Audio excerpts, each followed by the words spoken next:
Bonjour à tous, dans cette vidéo, nous allons voir comment utiliser la méthode des moindres carrés avec une calculatrice Texas Instruments.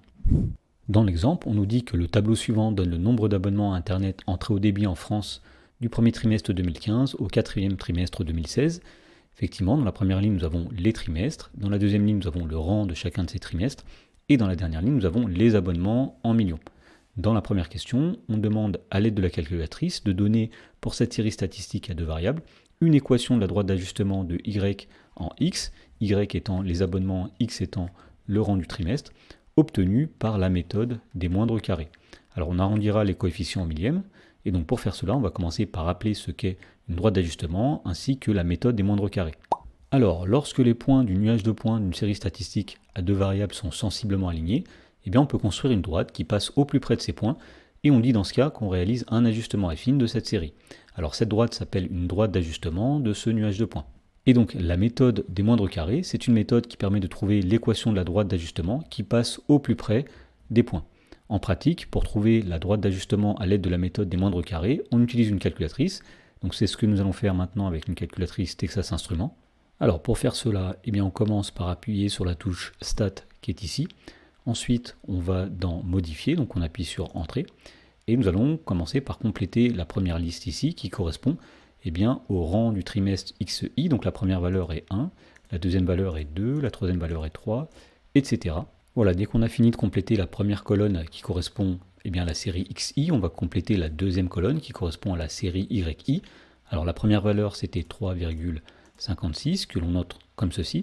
Ensuite nous avions la valeur 3,63, etc. On complète toutes les valeurs.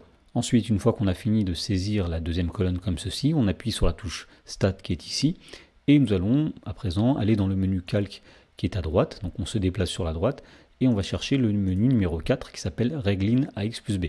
Alors une fois qu'on est dans le menu Règle in AX plus B, il faut saisir la liste X. La liste X était dans la colonne qui s'appelait L1.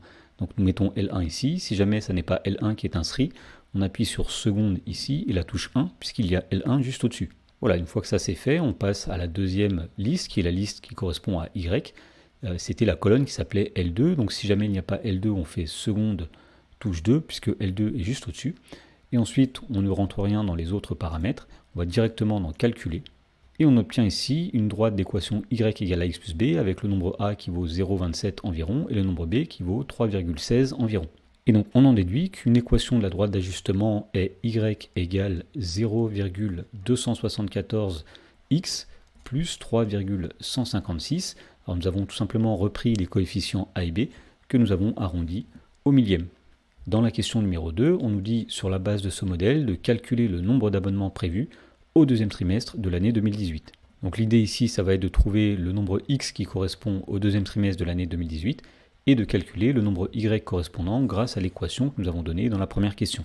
Alors en complétant le tableau, on s'aperçoit que le deuxième trimestre de 2018 correspond à un rang de 14, donc on va prendre x est égal à 14 et on va calculer le nombre y qui correspond, c'est-à-dire y est égal à 0,274 fois 14 plus 3,156 et on trouve alors que y est égal à 6,992. Et donc, puisque y est exprimé en millions, on peut estimer qu'il y aura environ 6 992 000 abonnements au deuxième trimestre de l'année 2018.